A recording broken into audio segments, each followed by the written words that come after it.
dotting my own eyes. It's a natural.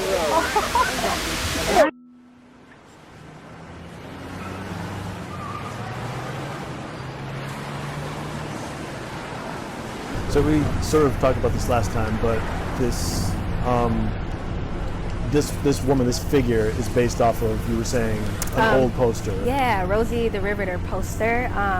This artist that I follow on Instagram, Tim Amokra, I'm really inspired by his portraiture work, and he had did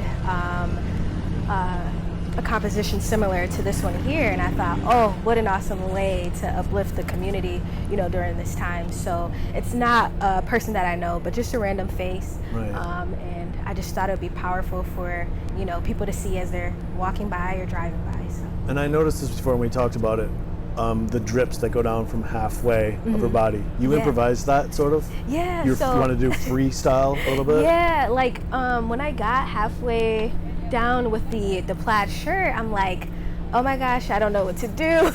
And I don't know, drips came to mind. So when I first started the drips, I didn't go into it with any type of meaning, but the more and more I got into it and added the color, like the yellow, the red, and the navy blue from the shirt, I realized that it kind of portrayed the struggles and different things that the Black people have to go through, you know. So like you said, it kind of was a freestyle because I wasn't being as critical of myself, and I just kind of let the paint flow and portray that message. It's interesting how that works, like paralysis by analysis. If you think too much, then you start to become your own worst critic. Yes. In a way. Did it, when you did the drips as opposed to doing the rest of it, did it feel different? Most definitely. While it was happening? I was a little more relaxed. I took a couple steps back, you know, just kind of seeing how the drips were going down, and I thought, wow, it worked perfect, and it was a great way to kind of give her a pop, you know. So definitely felt different. I wasn't as intense with that part. It almost makes it feel like because the drips are going halfway down her body, almost like she's like a ghostly figure. Yeah, in a way. Kind of like a fade. Yeah, like a spirit of something, right, or an energy. She's kind of like in transition of, you know, strength or, you know, confidence, powerful. Going from one place to another. Yeah, there's so many ways you can interpret that. So. Have you ever done something like that before? No, this is really new for me. Do you think you'll do it again? Yeah, most definitely.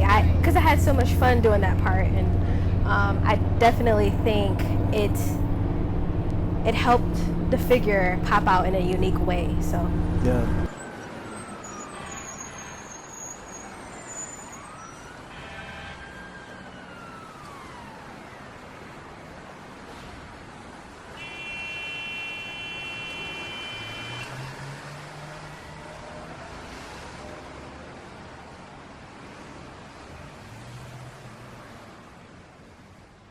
It's funny how a lot of artists will, there's like one tiny thing about them that becomes, like they have their thing, you know, like one characteristic, and they sort of run with that or whatever. Yeah.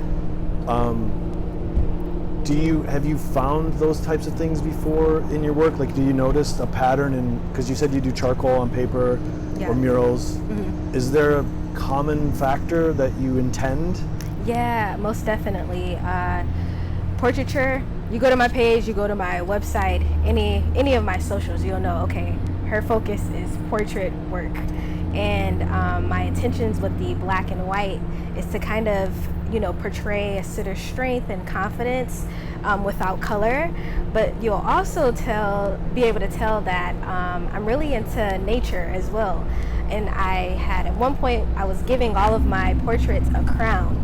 So it wasn't just a regular nature crown, but it was a crown that, you know, every other person can earn, not just a metal crown showing that they're in power over anyone else, but they have power within themselves. So I use nature as another way to bring out those characters. So it's interesting, nature not in the literal, like a landscape, but with an element within a representational work that you're doing. Right. That's represented by like a crown. Yeah, most definitely. What gave you the idea for that? It was actually for my senior show in college, and I was so confused on, you know, how I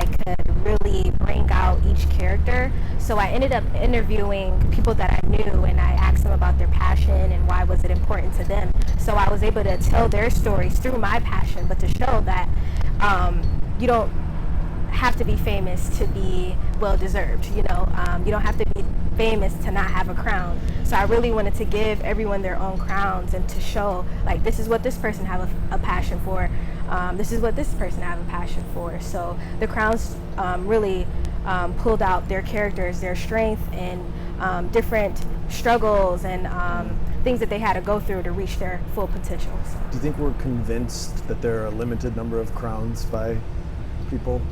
Like you said, celebrities or Hollywood or whatever, people, there's only certain people can have those crowns and shine above everyone else. But and I just want to portray that you don't have to be in Hollywood to not have a crown, Right. And I really wanted whoever came to that show to see, like, look, all these people, they have passions, they're working just as hard, and let's get to know other people and see their character and strengths.